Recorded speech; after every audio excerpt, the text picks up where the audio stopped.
Bom, Jonas capítulo 1, a partir do verso 1.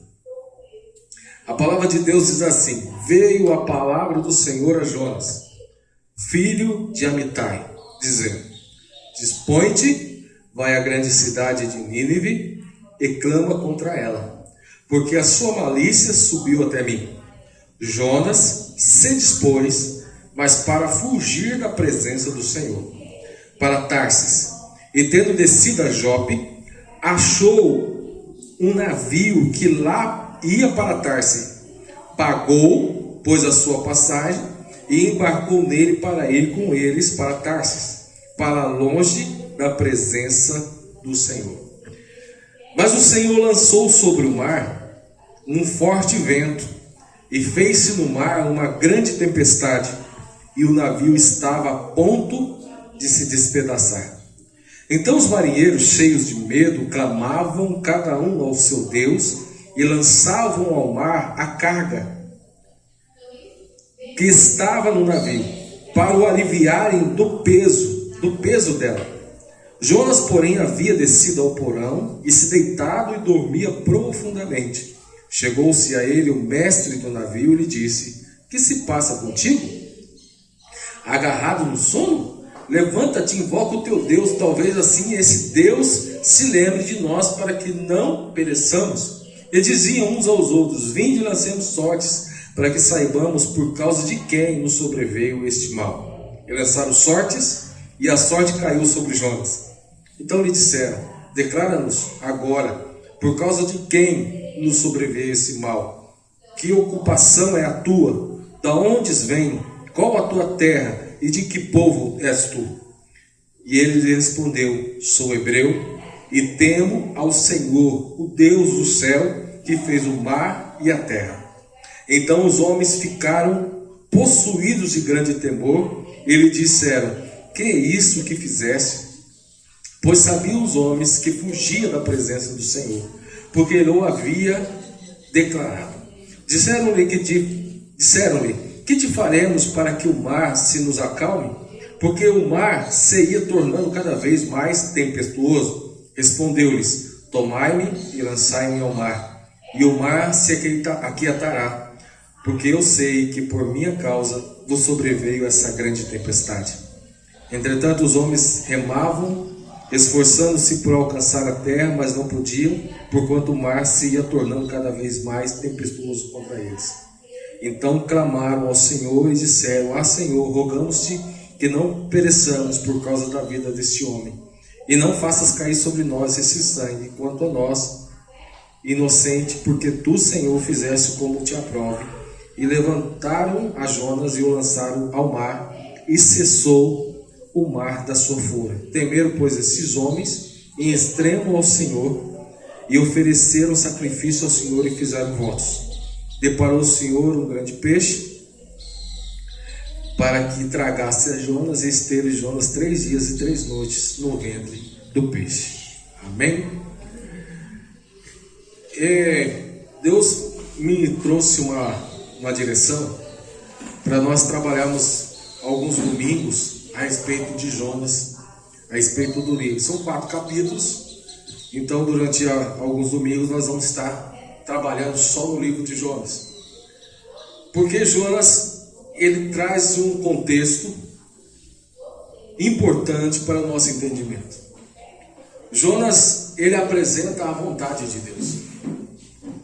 A vontade de Deus é algo que é uma incógnita para nós.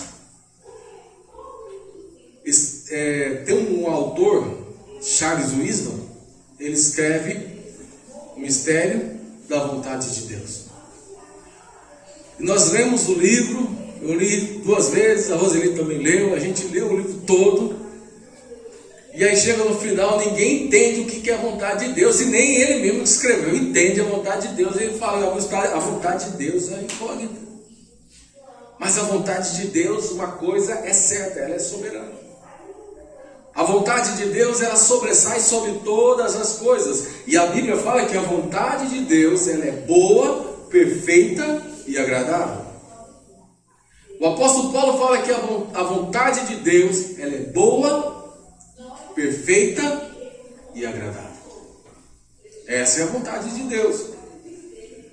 Mas Jeremias também diz que a vontade de Deus, ela produz pensamentos de paz a respeito de nós. E Deus fala que eis que vos tenho um pensamento de paz e não de mal a respeito de vós, para dar a vós o destino que desejais. Então Deus tem preparado para nós um futuro. Deus tem preparado para nós uma vida. Deus tem preparado para nós um caminho a ser trilhado, um processo a ser perseguido, um processo a ser, como é que chama? Posso dizer? Um processo que a gente precisa atravessar, executar, passar. Porque Deus tem uma vontade estabelecida para aqueles que se rendem a Ele, para aqueles que são deles. Deus tem um processo, Deus tem uma vontade para os seus filhos e Deus tem uma vontade para todas as coisas. Então nós servimos um Deus que tem vontade e um Deus que preza a sua vontade. Por isso que a vontade de Deus é soberana. A vontade de Deus ela está acima da nossa vontade. Porque Deus ele não atende à nossa vontade. Quando Jesus foi à cruz do Calvário e derramou seu sangue na cruz do Calvário para pagar o preço pelos nossos pecados, Ele nos comprou com preço de sangue, para agora nós vivemos uma vida que não é a nossa, porque a gente já não tinha vida, e agora nós fomos comprados para viver uma vida que é dele, e para ter uma vontade que é dele. Porque nós não sabemos o que nós queremos e nós nem imaginamos o que é bom para nós. Mas se a palavra de Deus fala que Deus tem um pensamento de paz e não de mal, e se a palavra de Deus fala que a vontade de Deus é boa, perfeita e agradável, não se compara com a nossa vontade. Ela está acima daquilo que eu quero para mim. Então, toda vez que a gente ora, como Jesus nos ensinou na oração do Pai Nosso, lá em Mateus capítulo 6, versículo 9, você vai ver Jesus dizendo assim: seja feita a tua vontade. Essa é a nossa oração. Então, às vezes nós temos orado a Deus: Senhor, seja feita a tua vontade, porque nós cremos que a vontade de Deus ela é soberana. Nós acreditamos que Deus tem o melhor para nós. E nós, por mais que nós desejamos o melhor para nós, não chega perto daquilo que Deus tem para mim e para você. Não chega. Porque a gente não tem dimensão. A gente não consegue colocar na nossa cabeça, não encaixa, não entra, não cabe dentro do nosso entendimento para compreender o amor de Jesus.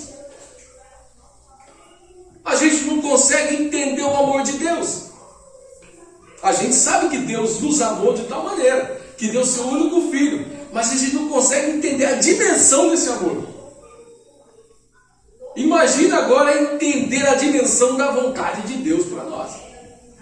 Mas é claro, se nós somos filhos de Deus, se nós cremos nele, se nós entregamos a vida para ele, nós agora vivemos debaixo da vontade dele. E nós cremos que Deus, dentro da sua vontade, ele nos conduzirá para o caminho do propósito que ele declarou e ele, desde a eternidade, ele preparou para nós. O Senhor deu um propósito para a sua vida e para a minha vida. Mas o Senhor exerce a sua vontade em muitas áreas da nossa vida. Então, uma coisa que a gente olha para o texto de Jonas, a gente vai ver um profeta que é filho de Amitai, também descendente de profeta, um homem de Israel, temente ao Senhor, conhecedor da lei, o homem que cumpriu seus votos diante de Deus e era prestador de serviço a Deus, como um profeta do Senhor, usado por Deus para proclamar e declarar a palavra de Deus. Então era um homem que conhecia Deus. É um homem que sabia quem Deus era. E o texto de Jonas, ele vai apresentar a vontade de Deus, mas também vai apresentar um homem que tem uma vontade também, que quer exercer a sua vontade própria. E é bem parecido com a nossa relação com Deus. Porque se nós formos igual Jonas, que tenta exercer a nossa vontade e fugir da vontade de Deus, o que pode acontecer é que a nossa vontade vai perder, e sempre quem vai prevalecer é a vontade de Deus. Não tem para onde correr. Porque a nossa vontade, ela só nos leva para o caminho da futilidade. E o caminho da futilidade é morte. Mas a vontade de Deus nos leva para a paz e para a vida. Essa é a vontade de Deus. Jonas, a palavra de Deus no versículo 2 diz: dispõe-te. É o próprio Deus falando para Jonas: Jonas, dispõe-te, vai, eu estou te enviando, eu estou te mandando a cumprir uma vontade. Deus está colocando Jonas para cumprir uma vontade. Você se dispõe a cumprir uma vontade. Esse é um detalhe interessante na nossa vida comparado com a de Jonas. Porque Jonas, ele foi designado pelo Senhor para se dispor a cumprir uma vontade de Deus, a cumprir um propósito que Deus estava enviando Jonas para cumprir. Mas todos os dias Deus nos coloca na disposição para cumprir uma vontade. Deus muitas vezes requer uma disposição nossa para cumprir uma vontade que é dele. Mas às vezes nós ficamos como Jonas, que quando Deus fala: Jonas, se dispõe, vai à grande cidade de Nínive e clama contra ela, porque a sua malícia subiu até mim. Vai lá e prega para aqueles povos, traz para ele uma palavra de condenação, dizendo que se eles não se arrependerem dos seus pecados, eu irei contra eles, porque a maldade do coração deles tem subido até mim. Eu tenho visto, tem chegado até os meus ouvidos, tem chegado até mim a maldade deles. Então eu quero que vá o profeta lá e pregue para eles. Lá na frente você vai perceber que a cidade de Nínive, ela tinha 600 mil habitantes. Mas o texto vai falar que Deus fala assim: lá existe 120 mil pessoas que não conseguem discernir entre a mão esquerda e a mão direita. Então Jonas, tem 120 mil pessoas lá que está sem direção, que elas estão indo pelo vento, elas estão sendo seduzidas pela vontade de outros, elas estão sendo persuadidas pela maldade dos outros, elas estão sendo Maria que vai com as outras. Mas Jonas, ele não concorda com Deus, porque ele conhece a Deus. Jonas não concorda de pregar para aquela cidade que era a capital da Síria. Ele não concorda ir lá e trazer uma palavra de juízo para aquela cidade, porque sabia que essa palavra ia promover arrependimento para aquela cidade. E aquele povo era mau, e aquele povo era sanguinário. Aquele povo, quando entrava nas aldeias, eles destruíam tudo. Eles matavam mulheres, matavam crianças, eles faziam várias atrocidades. Era um povo ruim, estupravam moças, levavam escravos os jovens. No coração de Jonas, Jonas queria que Deus fosse lá e fulminasse fogo, como fez com Sodoma e Gomorra, mas não que mandasse um profeta lá para pregar a palavra, porque toda a palavra pregada produz arrependimento. E a palavra de Deus fala que Jonas não concorda com a vontade de Deus e se dispõe não para ir para Nínive, mas para ir para outra direção. Então, o primeiro ponto que eu queria trabalhar com você: como tem sido a sua devocional de manhã, as suas orações? Não só de manhã, mas durante o dia. Que às vezes você está lá diante de Deus, buscando de Deus uma direção, e você ora a Deus e fala: Senhor, seja feita a tua vontade. Senhor, eu estou com esse desafio, eu quero alcançar isso, eu quero fazer isso. Senhor, eu quero tomar esse caminho. Ou Senhor, eu quero conquistar isso, eu quero fazer isso, fazer aquilo. E agora eu coloco isso diante do Senhor. E o Senhor, eu quero que o Senhor me abençoe, mas em tudo, Senhor, seja feita a tua vontade. Aí Deus vai falar para você assim: olha, o que você planejou, o que você quer, o caminho que você quer trilhar, o que você quer fazer ou deixar de fazer, ele não se enquadra com a vontade minha para você. Então, não, eu não vou te abençoar nisso. E não insista a tomar esse caminho. Eu vou direcionar para você ir para esse caminho. Muitas vezes Deus está nos direcionando para tomar uma atitude. Deus está nos direcionando para tomar uma decisão. Deus está nos apontando um caminho. Mas porque nós queremos ter a nossa vontade, a nossa independência, a nossa autonomia, nós queremos bater de frente com Deus e tomar um caminho que é longe da vontade dele. Jonas, ele tomou um caminho porque ele não concordou. E é uma coisa doída no nosso coração quando a gente não concorda com alguma coisa, né? Às vezes eu quero comer uma pizza, e aí às vezes ele fala assim para mim: vamos comer. Daqui a pouco ela fala assim: não, olha, vamos gastar esse dinheiro não. Vamos fazer, faz um arroz aí, a gente come. E eu não quero cozinhar, eu fico nervoso, e nossa, tá de xingar. Aí eu fico lá na luta, aí eu fico igual o Zé Buscapé. Ô mulher, não. E eu fico na luta, depois passa. Aí come o arroz, come o ovo, come a tapioca, assiste um filme, namora um pouco, troca uma ideia, vai dormir. No outro dia, o dinheiro está lá na conta, não gastou com a pizza. Aí de repente, aí surgiu um boleto, lembrou do boleto, tem que pagar. Nossa, se tivesse comprado a pizza, estava lascado. Mas no primeiro momento a gente fica injuriado.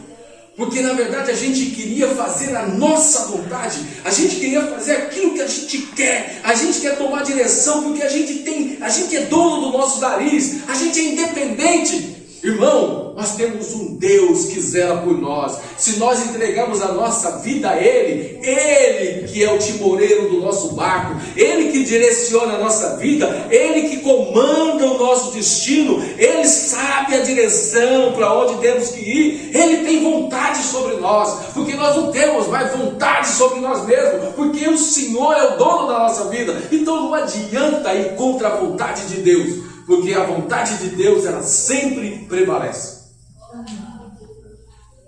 A nossa vontade, ela não prevalece. Mas Deus permite. Olha para a sua vida, quantas vezes você quis tomar um caminho, no seu coração vem falando para você que não era para você ir por ali. Veio às vezes a esposa ou o marido, alguém falando: não faz isso, e você: não, eu vou fazer, e foi. Aí depois chegou lá, bateu a cara. Aí depois você volta igual o cachorro quando cai do caminhão de mudança e volta para trás com a rabinha entre as pernas, igual a Mônica quando a gente vai sair, fala assim: Mônica, para fora, e ela enrola nós. Então é o seguinte, a gente fica lá sem graça. Nossa, me desculpa, cara. Nossa, cagada que eu fui fazer. Nossa, quebrei a cara. Porque as nossas vontades são caminhos de futilidade e de morte. Mas a vontade de Deus é caminho de paz e de vida. amados, Jonas, ele se dispôs para fugir para Tarse, porque ele estava fugindo da vontade de Deus. E uma coisa interessante, que Jonas vai lá e ele paga uma passagem. Ele paga. Ele gasta um dinheiro com a passagem. Quantas vezes nós temos gastado dinheiro sem consultar a Deus? Porque a gente quer gastar cumprir a nossa vontade. E Deus fala assim: não faz isso, meu filho. Não, eu quero comprar esse carro, cara. Esse carro, nossa, meu pai do céu, que carro top! Eu vou comprar e eu vou comprar um ômega 3. Nossa, que carro top! Eu gasto lá o trem. Vou comprar um Citroën C4, né? Vou gastar um dinheirão. Que pai, beleza. Aí você vai vender um casamento eterno que você não consegue vender, tá lá a vida inteira lá. Consegue sair daquela encrenca porque você investiu dinheiro. Tem gente gastando dinheiro naquilo que não é vontade de Deus e tem tomado prejuízo. Jonas, ele pagou para ir para Tarse. Ele investiu para ir para Tarse. Tem gente investindo longe da vontade de Deus. Irmão, o Senhor é dono da sua vida. Da sua vida e do seu bolso também. Hoje eu vi uma palavra interessante sobre um cara que deu 6 conselhos, é um empresário. E ele fala, ele é crente também, pastor. E ele trouxe uma palavra interessante. Ele fala assim: olha, você quer fazer um bom investimento para a sua empresa, para os seus negócios? Ore. Converse com seu cônjuge, orem de novo, busque a sua liderança, orem de novo, busquem a vontade de Deus, e a paz de Cristo seja o nosso lar. Se haver paz no seu coração, aí você pega e investe. Mas se não tiver paz, irmão, por mais bonito que seja, por mais atraente e sedutor que seja, não vai por esse caminho. Não entra nesse caminho que é morte certa. Então, Jonas, ele vai lá, paga uma passagem, entra no navio e acha que a vida está tranquila. O navio está navegando, está indo. E a gente às vezes está vivendo fora da vontade de Deus, fora do propósito que Deus tem para a gente. A vida está indo, o navio está navegando e a gente está achando que está tudo certo. Mas de repente as tempestades começam a aparecer, começa a fazer tribular os nossos barcos. E a gente começa a vir a tempestade, aquela coisa toda, e o negócio começa a ruchar. Mas o que acontece? Jonas vai navegando e a vida achando que está tudo bem. Mas quando ele está dentro do barco, o barco começa a querer naufragar por causa da tempestade, e aí ele vai se dar conta que é o Senhor. E aqueles que estão no barco, eles são prejudicados por causa daquele que está contra a vontade de Deus. Muitas vezes, amado, a gente vai contra a vontade de Deus, a gente não prejudica só nós mesmos, a gente prejudica outros que estão conosco. Às vezes o nosso cônjuge é prejudicado por causa das nossas burrices, por causa da nossa autodependência, autossuficiência, porque se a gente acredita que a gente pode ir contra aquilo que Deus quer para nós, e a gente fecha os nossos ouvidos, o nosso coração, e a gente não quer ouvir Deus falar, a gente não quer conselho, a gente não quer orar, a gente toma decisão por nós mesmos, a gente não busca a direção de Deus para as coisas. Amado, você é do Senhor Jesus. Tem um Deus sobre a sua vida. E esse Deus tem o melhor para você. E a gente se relaciona com Deus parecendo que a gente está se relacionando com o pai e a mãe quando a gente é menino. Ah, se eu pedir para meu pai não vai deixar, então eu vou. Vamos jogar bola, Orlando?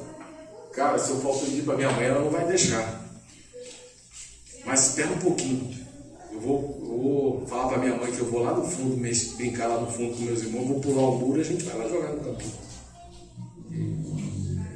a gente fica achando que Deus vai dizer não, e a gente tem medo do não de Deus.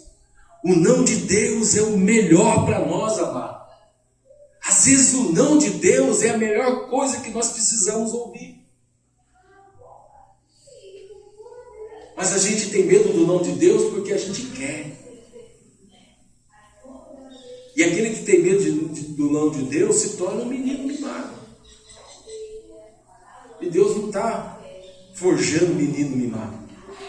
Deus está forjando homens e mulheres valentes que estão na fileira do seu exército. Jonas, ele recebeu o não de Deus. Foi jogado no rio, jogado no mar, para poder voltar para a vontade de Deus. Mas mesmo jogado no mar, Deus não matou Jonas. Deus preservou Jonas no mar. Porque Jonas estava... Mas Jonas, quando cai no mar, ele é engolido por um peixe e fica 3 dias na barriga de um grande peixe. Ali ele tem ar para respirar. Ali ele é aquecido no frio. E ali ele é tratado e ele é condicionado a pensar entre a vontade dele e a vontade de Deus. E eu queria encerrar essa palavra hoje. Na próxima semana a gente continua. Mas eu queria levar você e desafiar você a pensar. Você sabe a vontade de Deus para você? Você tem buscado diante de Deus a vontade dele para você?